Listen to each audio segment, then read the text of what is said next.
Thank you, Paul. Thank you. I appreciate you guys giving me a chance to come up and visit with you and talk with you. We haven't really recruited this area very hard, being it's such Big Ten country. I played at Iowa and spent 10 years at Iowa, and I certainly recognize the quality of players that y'all put out up here in Chicago. Without question, it's a great recruiting area. Hasn't been something that we felt being in the Big 8 that we get enough recognition. We could come in here and fight the 11 Big Ten schools that are all up here, and I know just about every one of them is here. But it is great to have a chance to meet you. I'm going to visit and talk about pattern recognition and pattern reads out of our zone coverages, basically half-field coverage and how we pattern read things, and then get into, if we have time, a little bit of cover 3 and the purpose of cover 3, okay, how we see it, okay, and the benefit of cover 3 along with the half-field pattern reads. As I'm going along, if anybody, if I'm down writing, please, if you got your hand up or just yell Bob, you know, yell at me, I'll stop and certainly answer questions on any questions that you do have. To start off with, what we feel our half-field coverage, our philosophy in it, okay, are 4 major points or 4 things that we really feel we get out of it. Number 1, it's going to disrupt the timing and placing of receivers and the quarterback. Every offense or every team in the country, all summer long, all spring long, anybody that has an indoor practice field, all winter long, all those quarterbacks and receivers do is they drop back 3 steps, drop back 5 steps, and they throw all those timed routes.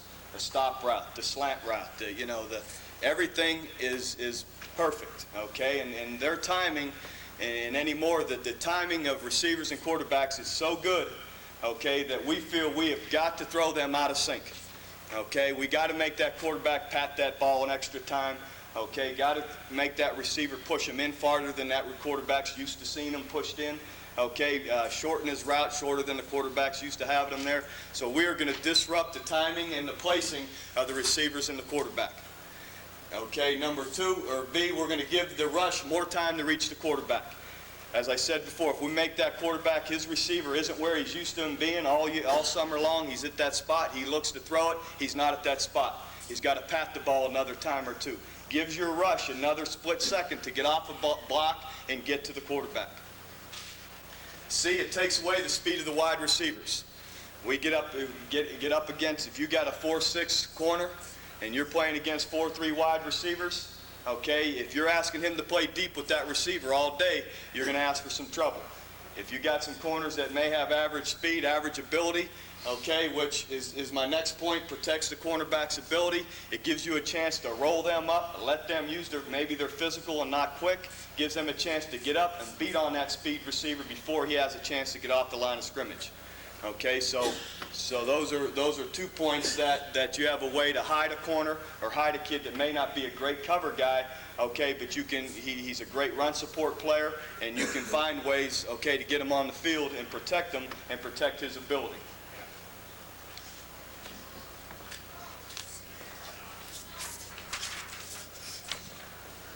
I'm going to start, I'm going to start with the one back, we call it a spread set. Okay, first, just because it's defined and it shows a little, the next one I put up will be a pro split backfield. Okay, but from our base, and I'm not going to put the front in here to cloud this up, but from our base alignment,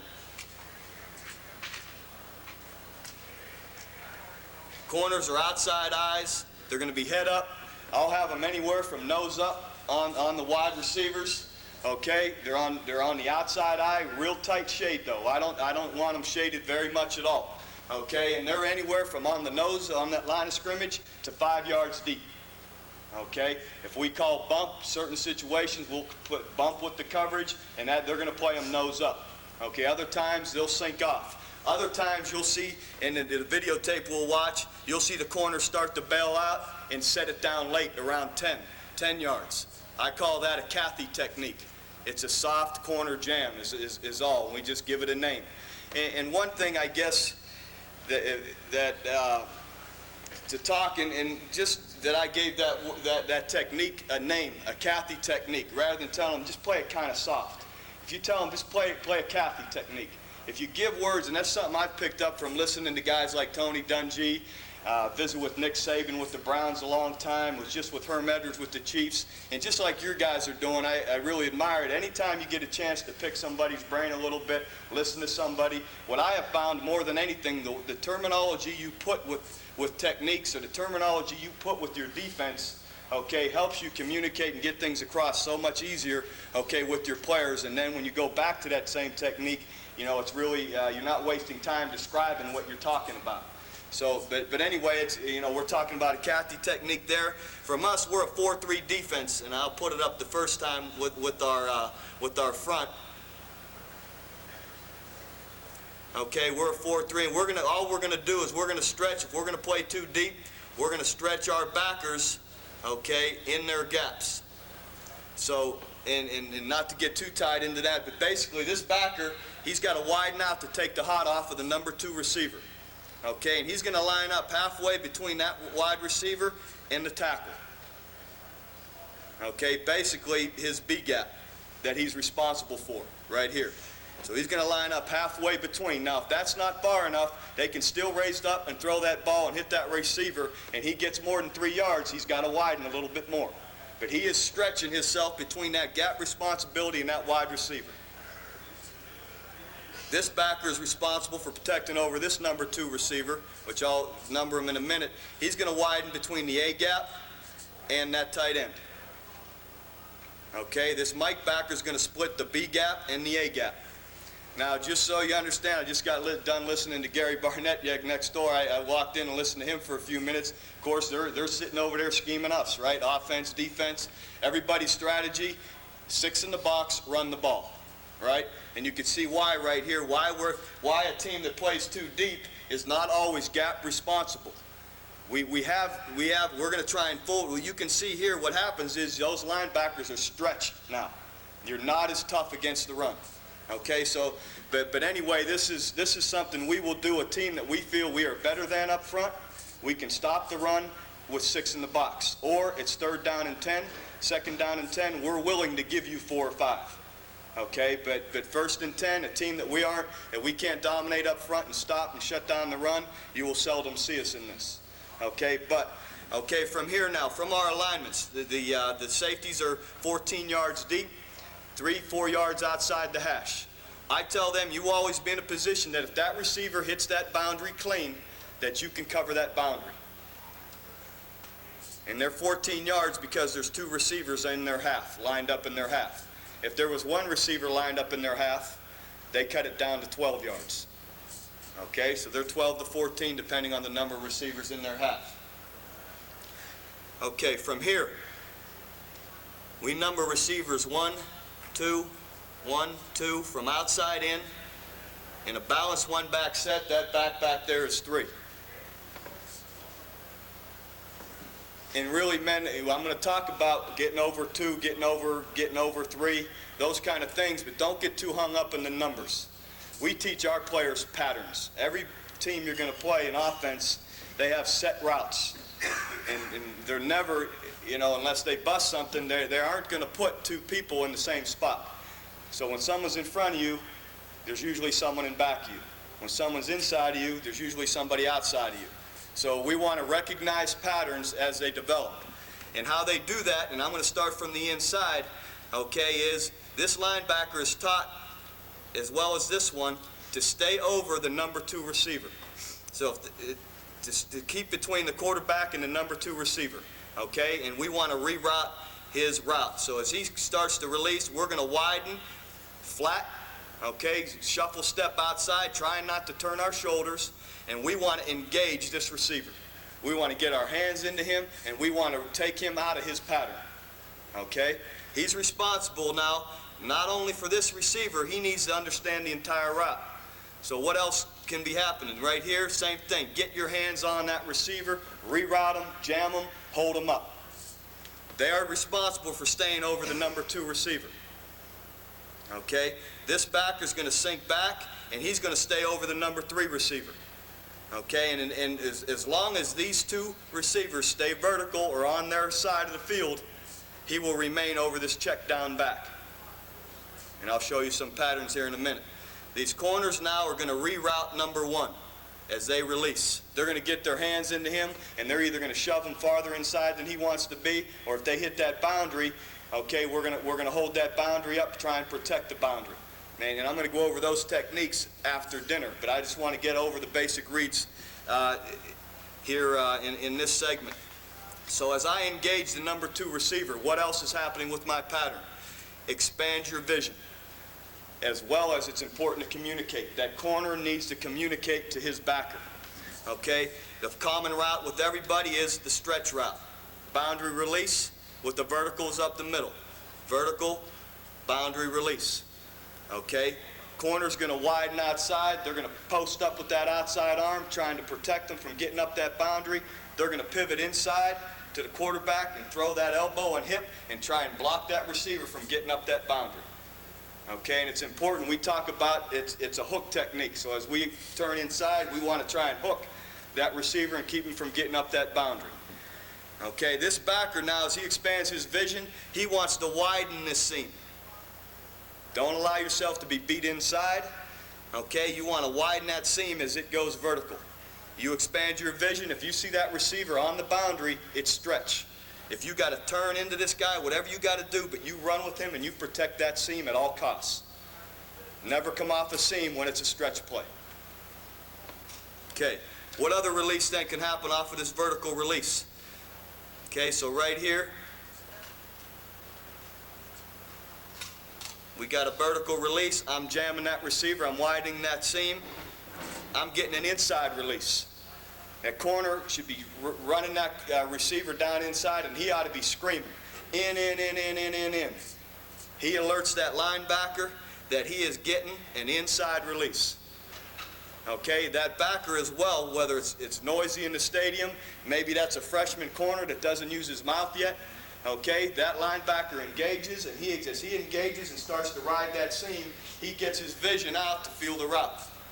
He feels the inside release because now all of a sudden it's getting crowded in here in this space. That receiver's releasing inside. All right, he can feel it. That receiver is not releasing inside to stretch it. Okay, so it's no longer the stretch play. So now what he's going to do is he's going to sink and he's going to choke it down at 15 yards and wait for the squaring. And I'll show you footage of tape where we do it. He'll be riding that seam, he'll see it in, and whether he rode it a little too far, he'll flip back and he'll play that squaring.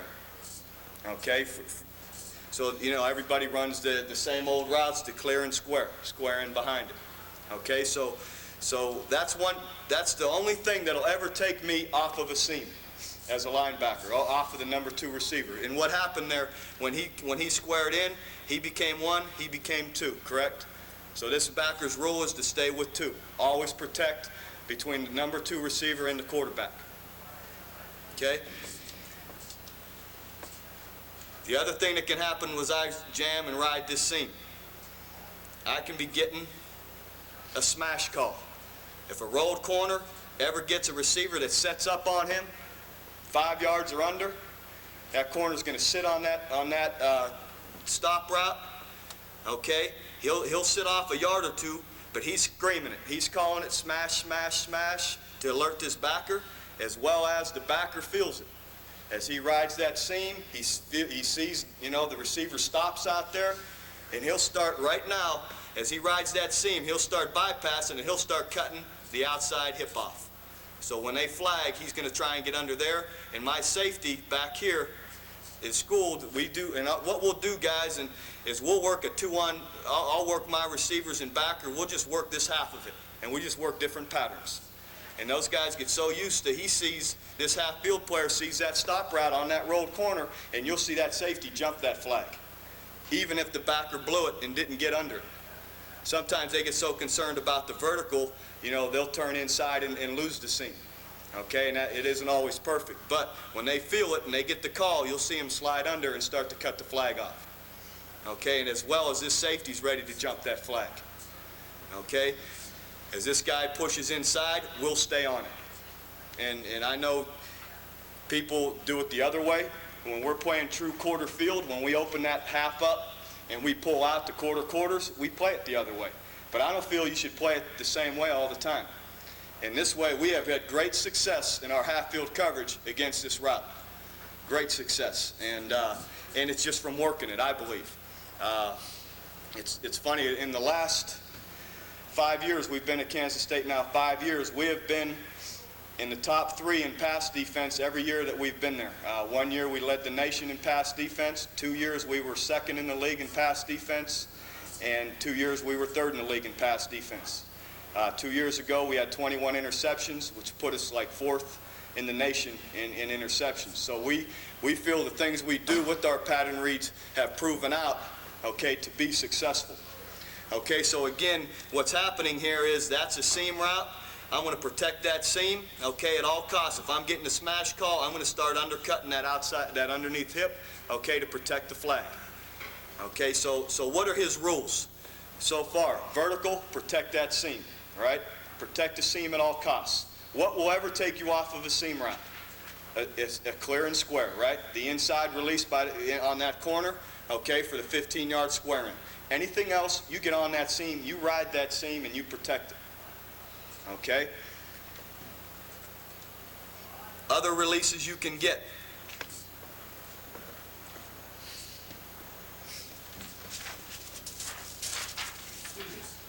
What is the linebacker's initial key? What's he watching? They key ball first, or they're keying the one back first. So, do they not have problems getting back to those seam routes? Let's say if they get some sort of fake. Well, good question. This guy is really tough, right? He's checking that back out, but before he supports and plays like a true backer and supports that B gap, he's holding, he's waiting, and he's checking that seam first to see that ball pulled. Again, it's not as good for the run, is it?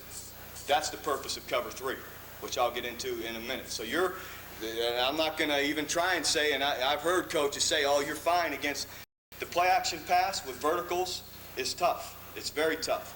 And you're going to be weak in one area. We're in it, like I said, long yardage, which I think is great. Take them out of their routes, take them out of their patterns. Or a team that we feel we can dominate up front and we can play with 6 in the box. A good team that's as good as you are, 1st and 10, they're going to get 4 or 5. Okay, if you live in this. Okay, or you can play, a lot of people read this. If they see the vertical, he'll pull out and they'll end up quarter here to protect, this seam. But as a standard rule, he is going to hold, and he is not going to support that run, that B gap, as quick as he's going to protect that vertical. Okay, so he's going to wait.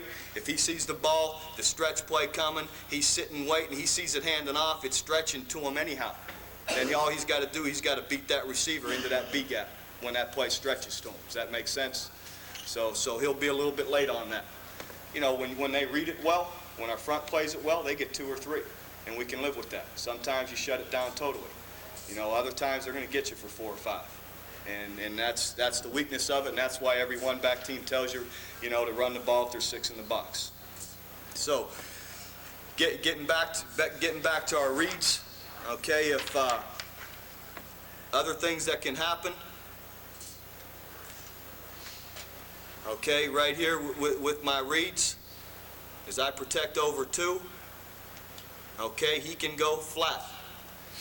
If he leaves, okay, and goes outside, I'm going to widen, and I'm going to turn, and I'm going to pick up 1 coming in. Again, what happened? He became 1, he became 2. Okay, get under number 2 and stay with number 2. Okay, so he'll widen out. If it's a curl, you ought to eat up flattened curls. It's if these guys are doing anything at all, okay, they shouldn't be able to run a flatten a curl, because that route takes him right to the curl.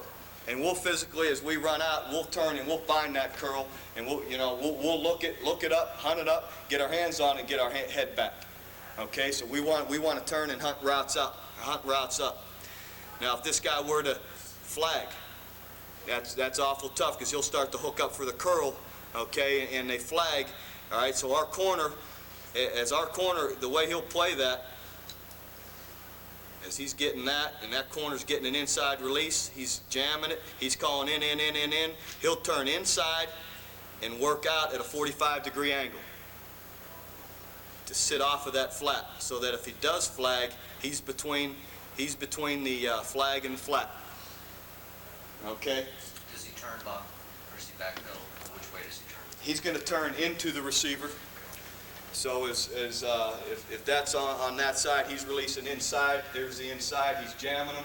Okay, he's calling in to his linebacker. He's going to turn here, and he's going to run out at a controlled run, all right, at a 45-degree angle, so that he can see the route as he turns inside.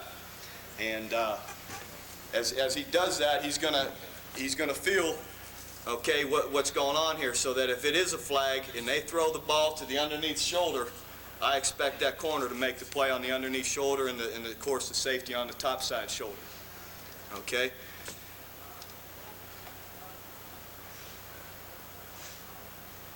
Okay, the only other thing now that can happen, okay, is that receiver can cross. Okay, that's your last key. If he crosses, all right, and that's where this backer comes into play now.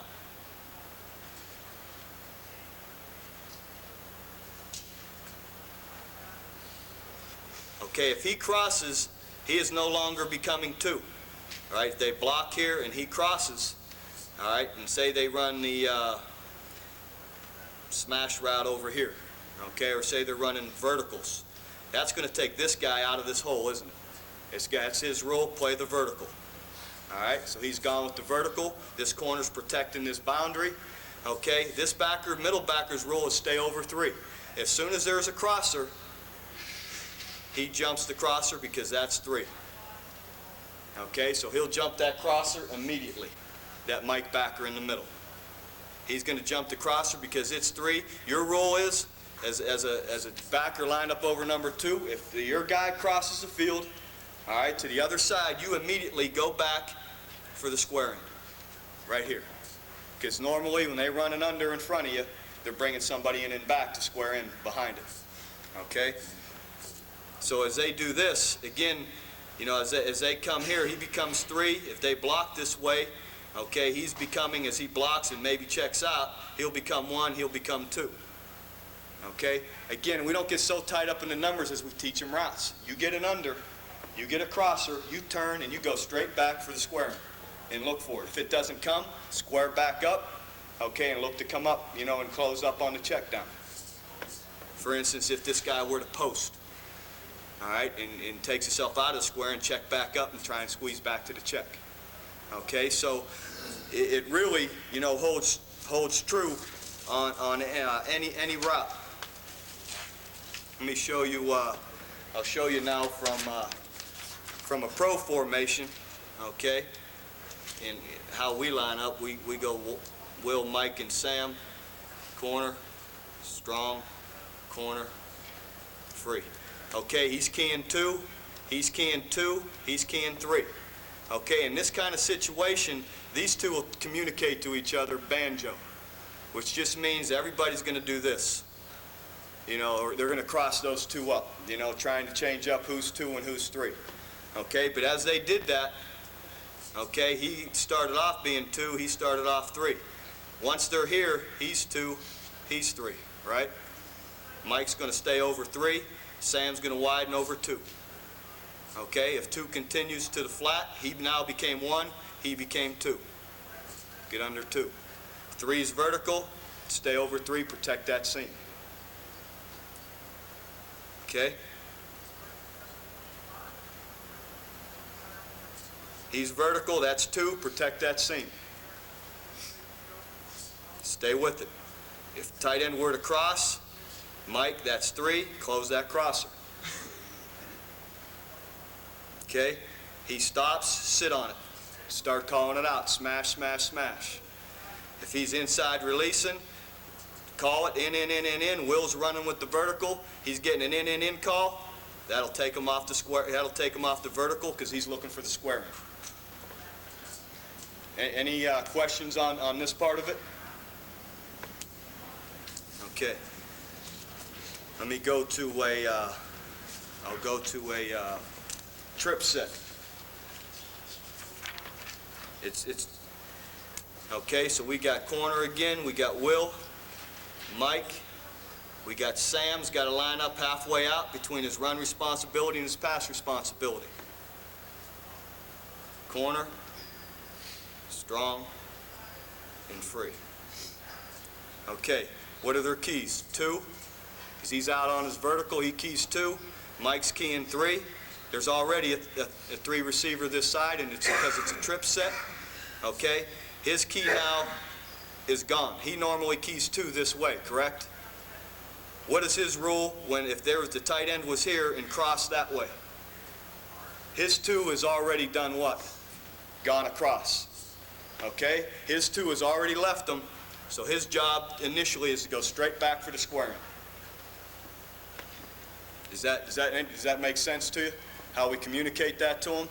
Your 2 has gone across already. Mike has already jumped him. When your guy leaves you, you go back to the squaring.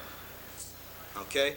So, if they're going to run verticals, okay, protect over 3, widen that seam, right, to your safety, you know, jam it, reroute it, protect the boundary release, okay, it all holds true with verticals. So we're going to be running with all those seams, okay, he'll run with it. What happens with the check, guys, a lot of people are going to run you off with verticals and then throw the check down, throw the ball to the check down back. He'll check for square in first, okay, they block here, and then he releases. As soon as he sees stretch, he'll come back to that check. Okay, now they're going to run away from him. But that's what these corners have to do. They're going to jam that, they're going to jam and protect that boundary, right, to a point. Then they have to read the quarterback's intentions. He sees, you know, he starts to close and this guy's beating him to the sideline. Okay, that back on the linebacker, you need to go because the window's open right here. You got to close that window with the Mike or with the Will backer here that just came back for the check. So that Mike backer or Will backer, whoever's coming back on that check, has to have a point to chase to. So as he's squeezing that back and chasing that check, that corner's got to come close the window with him. He can't just run out and sink on that boundary. He's got to watch. As he does that, he's got to see the quarterback. And that quarterback's shoulder drops and he's dropping that check. He has to be screaming to come back and close the window with that backer. And we're doing it this way, guys, what we find a lot of times that quarterback, and we'll get in 7-on-7 and make our quarterback eat the ball quite a bit because he'll go now, they read it all right, now I got my back, but you don't have the back now. It's like a matchup man. Now we come back and we're on that back. It's not like we're all sloughing back in zones, giving them the check down, and then they get 5 on the check. We want to take away the check as well. So after after he checks for squaring, he'll come back to the check. You know, in the last picture I showed you where the tight end was over here in a A set, and they all go vertical, that Mike backer will sit right on, he'll check for crossers, right, for 3 coming from either side. No crossers, he'll come right back to the check. Okay, so right here, in another popular route, people are going to cross the tight end, square in at 15, right, verticals and verticals. In our alignment, in our coverages that handles it, Sam, protect vertical. Corner, widen, protect that boundary. Mike, protect over 3, right? Three's leaving you, okay? Will, right now, he like we said, tier 2 is already on the other side. Will come back for the square in and take the square in, as well as the free safety will be closing it. Okay, Mike will be following this tight end across that 3, squeezing it to his corner.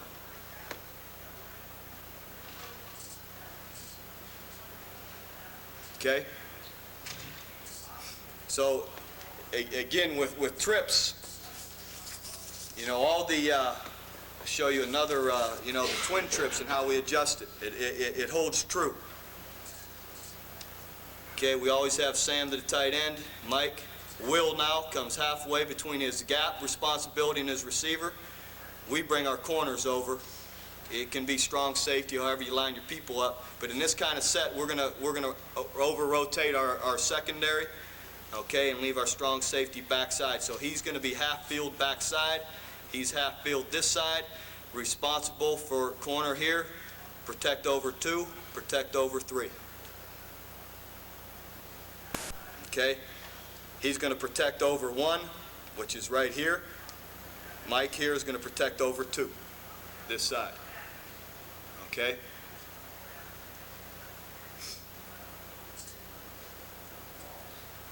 We get verticals, wall your vertical off. Popular out for everybody, stop and smash. Corner's going to run under that side, free's going to squeeze it. Okay, you get a lot of people, there's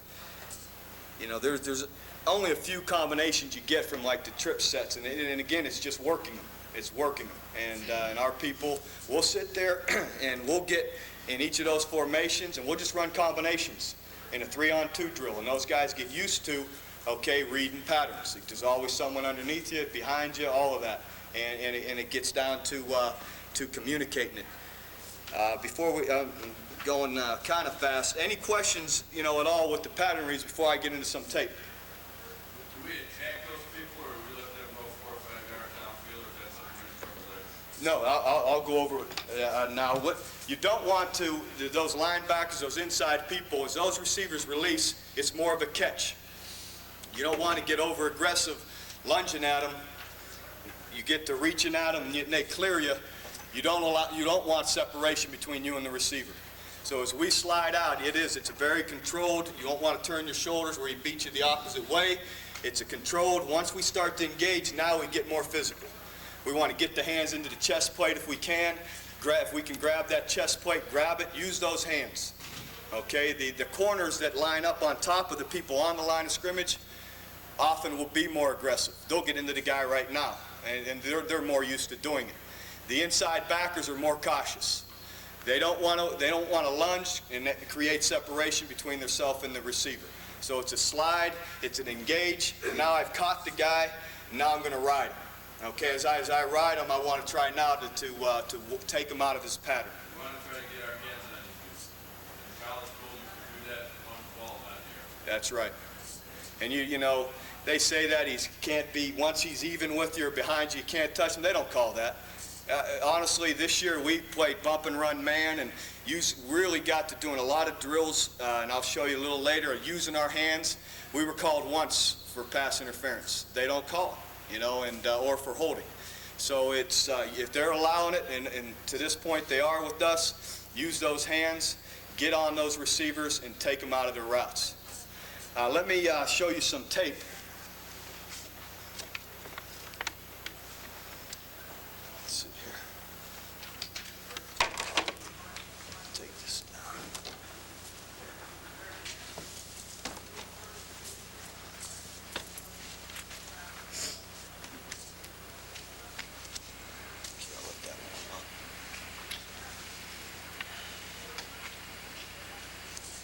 And it sounds, there you go. It sounds complicated, but honestly it isn't. I was at Iowa for 10 years and we never did that. And if you start with your players from day one this way, I find it easier to do this. Our whole concept, guys, is we're going to cover people, not spots or not grass. So we're going to go to where the people are and cover them as opposed to just covering spots. Here's a little, this is just a teaching tape that we give our young guys or new players coming in. And you can see us here, okay, we're in a base spread set. We got our wheel backer part way out here to the right side. He's going to widen, jam, get his hands on that receiver, protect that vertical. You can see how Mike, the middle backer, is going to sink off looking for crossers to close crossers. He doesn't get one. See how he comes up and chases the check away?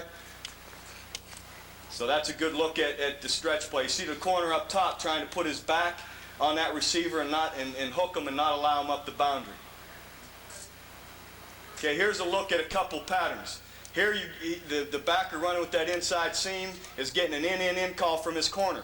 The corner, he can tell right now, if it's a stretch play, that guy's going to do anything he can to get on that boundary. Even if he's got to run out of bounds and on the water bucket. He is not going to get himself inside. So right here, that corner's riding him. He's getting an in call. So that backer's got his head outside. He sees it. He'll sit and wait for the squaring. What's your half player looking at, Bob? The half player is going to read ball first and always keys his outside receiver first. He's going to always key the outside receiver just to realize if he's getting stretched or not. Okay, and if he's not getting stretched, then he'll tighten, he'll squeeze back inside a little bit more to the hash. If he is getting stretched, he's got to stay 3-4 yards outside that hash and wait. But he'll end up then, just like where I said before, he'll end up keying the outside guy first, and then he'll get a look in at number 2 as well. Up top, you get a look at the smash route. You see the corner here up top, reroute, and he's calling it out right now, smash. So the backer right away, the backer should have saw it even before he called it. The guy setting it down right there, start to cut under the hip.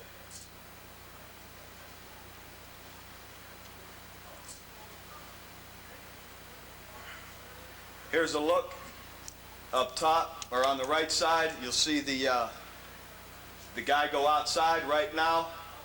The backer's going to widen when he sees that and go outside to pick up one coming in. Here the corner, we always run with the trail routes. The corner's calling in. He gives off in case it's a flag and a flat, and then the sucker comes right to him. We call it a sucker route, trail route.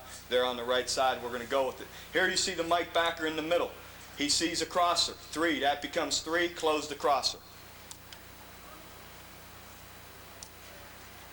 You see the backer up top, or on the left side. His guy leaves. Number 2 crosses, you go straight back for the squaring. And, you know, again, people run, you know, these patterns usually fit. I don't know if I've ever come across one where it hasn't fit. All right, here's a trip set. Pro trips. Okay, when I put up pro trips first with you guys, Mike backer's going to protect over number 3. That's the tight end, correct? If he leaves, now it becomes just as if it were a spread set. Does that make sense? If the tight end lined up on the left side and ran to the flat, okay, this is what we do. So again, when that 3 goes to the other side, he balances the set back up. So now it's 2 each way. He sits in the middle, comes back to the check. Is that all right? I hope I didn't foul you up with that. And you see the Will backer on the left side. 3 started away from him, so he's already crossed. Come back to the square end first and play it. Bob, run that back. What if number 2 ran the drag and the tight end ran vertical? What would the Sam do? Great question. Mike, if the tight end runs vertical, Sam's going to run with it, the middle backer. Okay?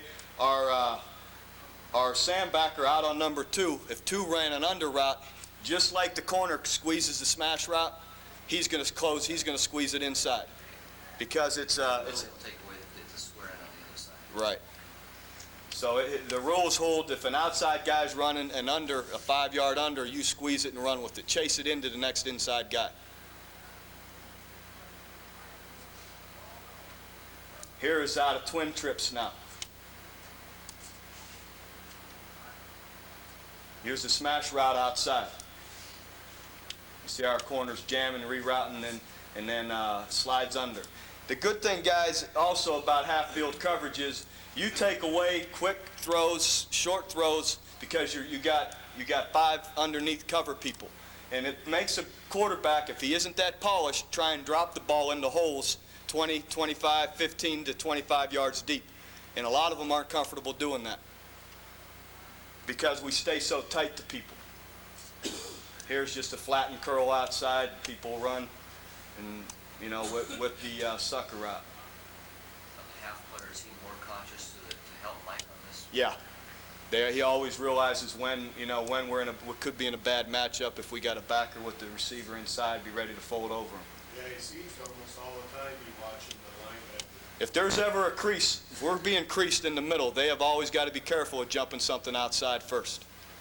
What kind of shape are the underneath of the linebackers and corners in as far as seeing the quarterback when he's throwing the ball? Sometimes they'll miss that. But I've seen a lot of guys see the ball thrown and not be in any position to make a play. Does that make sense too? You know, there is a little bit of a trade-off sometimes. You get caught, your head turned away.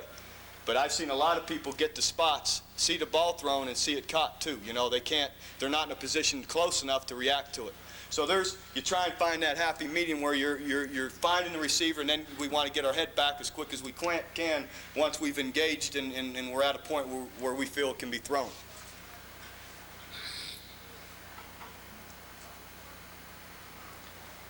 Here's a good look. Did I miss a? Okay. Against the pro set, You see how we're doing a lot of, see from this set, guys, we'll also send everybody in blitz, and you know, the alignments I gave you, we seldom line up in them. We're going to be moving, we're going to show blitz and fall out of it. We really believe strongly in not letting the quarterback know what you're in before the snap.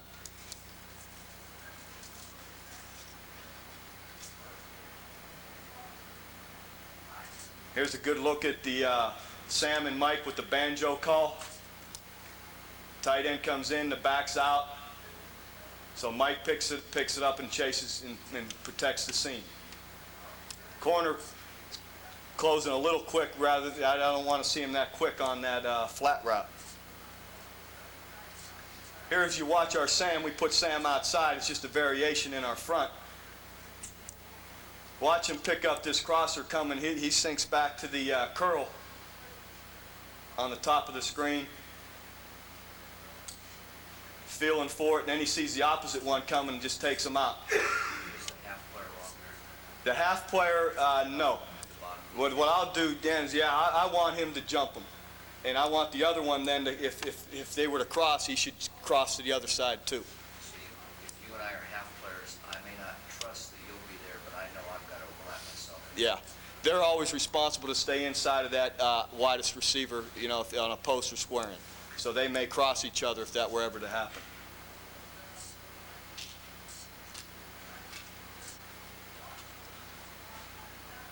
Here's a look. Here's what you get out of it also, and why we bluff so much and show man. If you see here, we're showing man coverage or man free. Quarterback audible. Once he audible, we move to it, and they run a flat and a slant route on half field coverage is a dead route. Should be. Again, we bluff them into throwing. If you watch the top of the screen, watch our backer pick up when the tight end goes flat. He'll turn and engage one coming in. We're moving to 2 so you understand it here from a 3 look. Does that make sense? All right. Again, the disguise and the change-up is great. You see him trying to, right at the 40-yard line there, our backer turn and pick up the curl right now.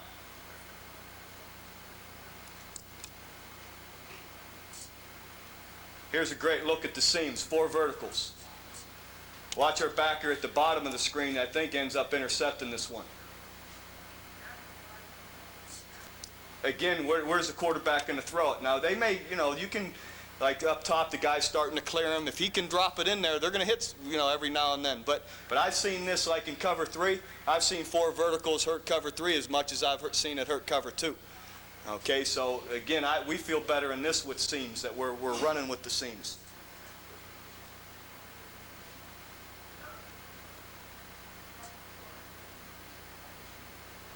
That's just a little get open route.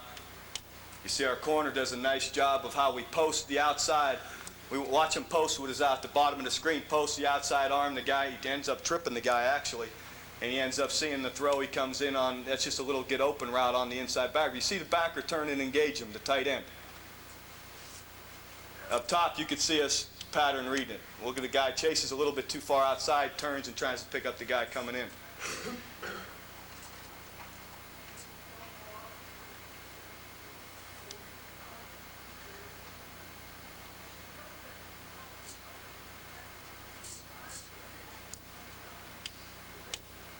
This is just a look at how it gives your rush extra time to get. I don't know if anybody's even, we're engaged in both. Look at both seams are engaged. We're rerouting them, and we're already on the quarterback. And they haven't cleared 10 yards yet.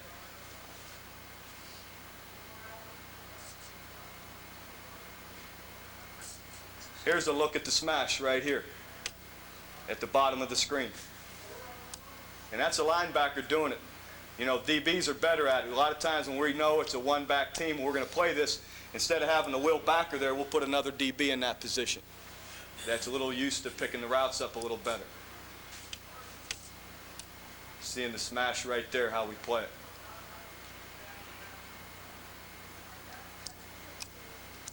Oh, sorry. Here's a look. Let me see. This is the clear and square. So if you look at the top of the screen, we're in half field there to a twin open team, to Okie State. We're running with the vertical. He gets an in call. He's a little late, but you see him wheel and pick it up.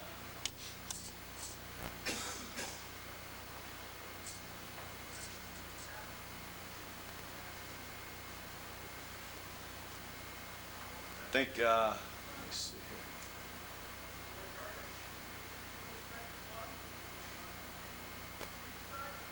here. It's just a nice job of, you watch the inside seam player never even is able to clear the backer up top.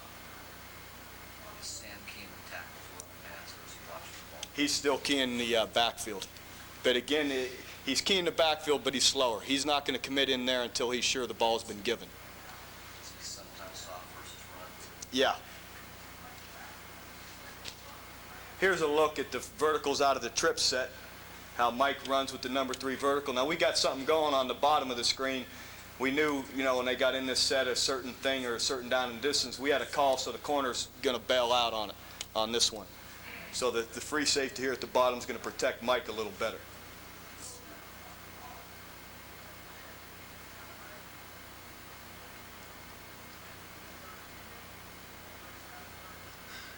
All right, here's a 3 crossing. Okay, so you see Mike, we engage the vertical here at the bottom. Mike is closing on 3, he's a little late. Now at the compound out, I said the corner has got us close the window for the backer. As you look here, my corner ends up, look at the bottom of the screen, he gets a great funnel, he gets too much of a funnel, and then he chases the guy. And he's a freshman. What he's got to do, he's got his right arm, he's got to post him. He needs to see the ball thrown at this point and come back and help that backer to close the window. He does, but it's a little bit late. So if he closes that window, they still may have completed it, but it ought to be a 5-yard completion if he's coming back.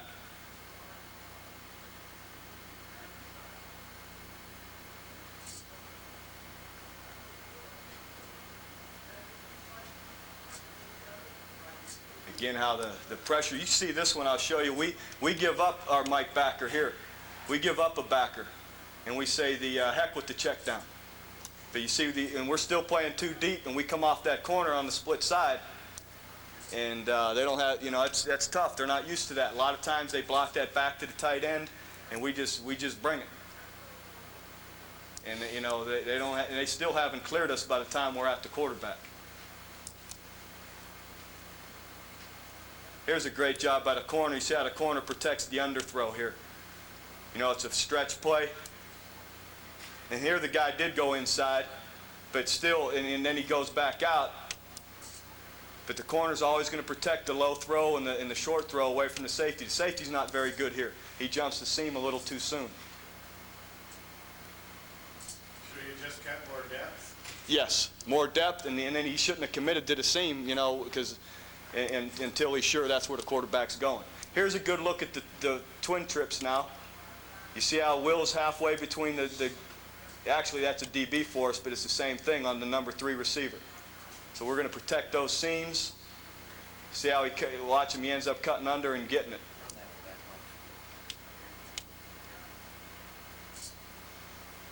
The Sam backer here, okay, should be wider this way and ought to be working with that guy coming up the boundary on the bottom a little bit more. Corner at the bottom,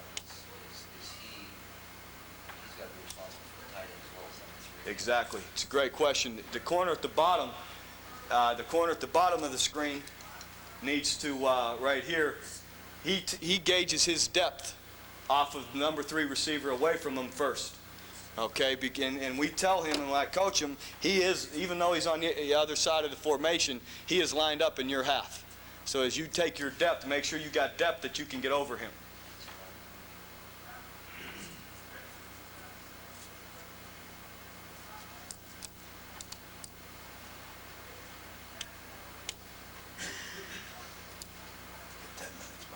Okay. Here's a great look at what Tony was talking about, stripping the ball and whatnot. This past year, we, in the secondary alone, in 7 different games, we pulled balls out. And in 2 of those games, we pulled 2 balls out. So we created 9 fumbles just in the secondary this year from ripping the ball out. Here he comes up and rips the ball out.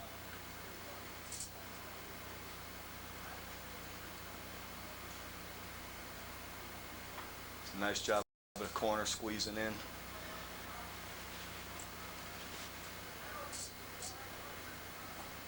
Here's the smash. See how the corner stays on the smash. The inside guy's a little late because he's so worried about seam here, depending on the team it is. But watch the safety jump it.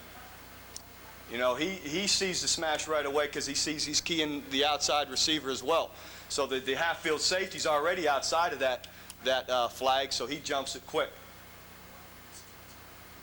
It helps too. Jamie, our free safety there, Jamie's was a first-team All-American on just about every poll there was, a consensus first-team All-American, Jamie Mendez.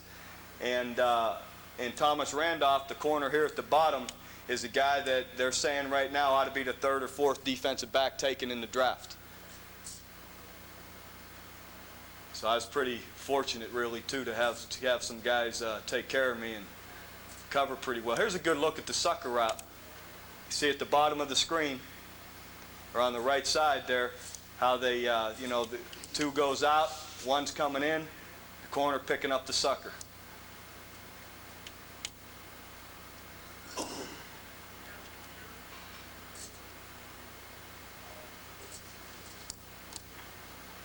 Here you'll see a good look at protecting the seam. Here's another look at how the bluff helps you. You know, showing man. You know, you get those safeties like they're coming up to cover those inside people.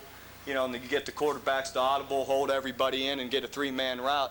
You know, and you're rerouting all the receivers, taking away quick game. And that's the nice thing about it. They don't have three-step drop now. The corner at the bottom's pretty poor. He's playing a Cathy technique, but he doesn't get the guy blocked. A nice job protecting the seam, though. See how sometimes we'll turn right into it?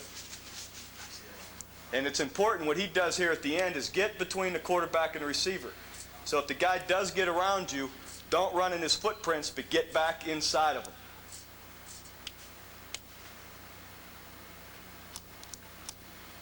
See, he gets caught up tight. If you watch him, he's up tight bluffing the blitz.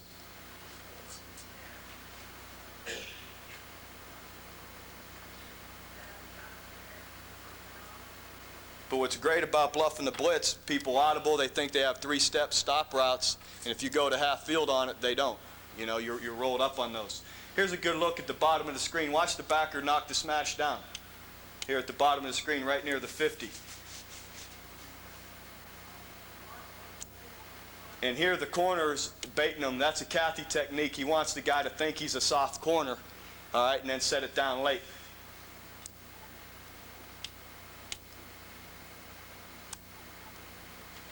Again, you see us bluffing up top. See the bluff showing the blitz? Yeah. And a lot of times the corner to the wide field usually ends up with the Cathy technique because I usually tell them the farther you are from the core formation, the looser you can play it.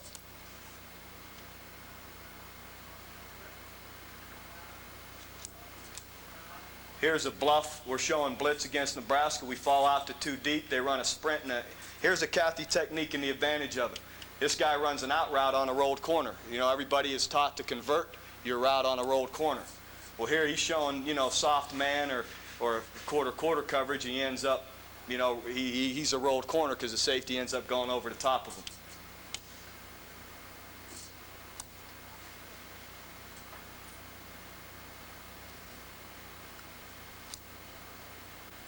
You just needed to contain the quarterback. Watch the corner all the way up top, the Cathy technique.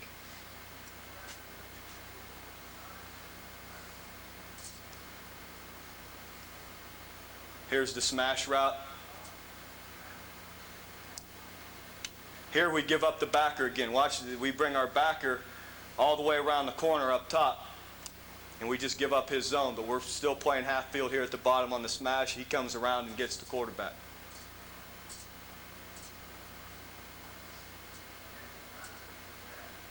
There's the clear and square again. Here at the bottom of the screen, you see the vertical. It's Cathy technique. He's calling in, picks up the squaring. Here's a good look at the bottom of the screen, how we protect the flag. See the corner pull out, and at this point, as you watch him, the corner here is between the flat and the flag, right? Here at the bottom of the screen, he's between the two of them, and he's got the underthrow on the flag, and always be ready to react up to the flat.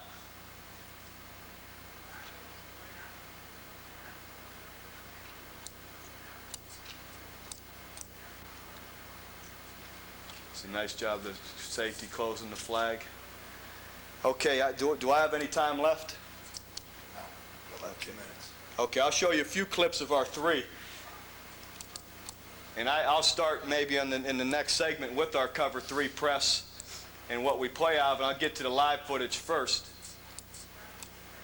But the reason to play cover three, to me, in the philosophy, if you hear any offensive coordinator talk, you know, they always tell you first that if there's 6 in the box, run it, 7 in the box, throw the ball, throw the stop route. Well,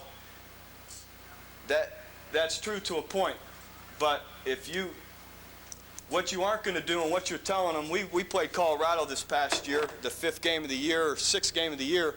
They came into our game averaging 300 yards a game rushing the ball, roughly, out of a one-back offense because everybody's playing them in 2 deep, stretching the gaps, and they're creasing everybody. So we felt, you know, one thing that you're going to do if you get one-back teams and you go cover 3, you're not going to be able to run the ball because you got all gaps accounted for. If you play it all on defense, you ought to be able to shut down the run. And we end up holding them to like 60 yards total rushing in our game. And the key, though, is I don't believe you can play cover 3 and line up showing them that you're soft. So from this look, what you'll see us play all the time, from this look, you'll play man free and bump it and play. So we may not fall out to a soft corner. So now they don't have the 3-step game. So now what you're telling them all day is you're not going to run the ball. You're not going to throw the 3-step, 5-yard stop routes. Now you've got to if you want to drop back and throw the ball downfield all day, now you can do that. But you're not going to run it, and you're not going to have the easy throw. And it's really has worked well for us. It's made a huge difference for us, taking away the quick game from this alignment. And all we do from it is you see the corner at the bottom of the screen has a pretty nice technique right here.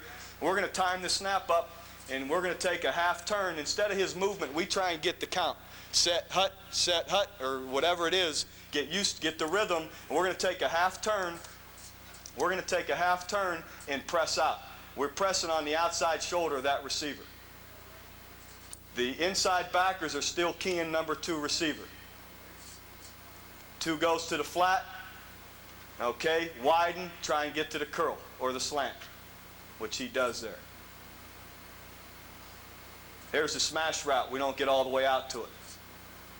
This is a great job of stripping. This is in the Copper Bowl against Wyoming. Watch the corner that's coming chasing from behind. He comes in and pulls the ball out. He pulled 2 out in this game. He pulled 1 out on a run that we ended up getting also. Here's again the other advantage to showing this front is the fact that they have got to honor pressure. If you show them a cover 3 front and everybody up, what do they have to do? You may come with that pressure as well and bring those people off that corner. So now a lot of times you'll get this. They bluff, you know, they hold everybody in. We got a 2-man route on cover 3. Corner's a little late, but again, we're out late.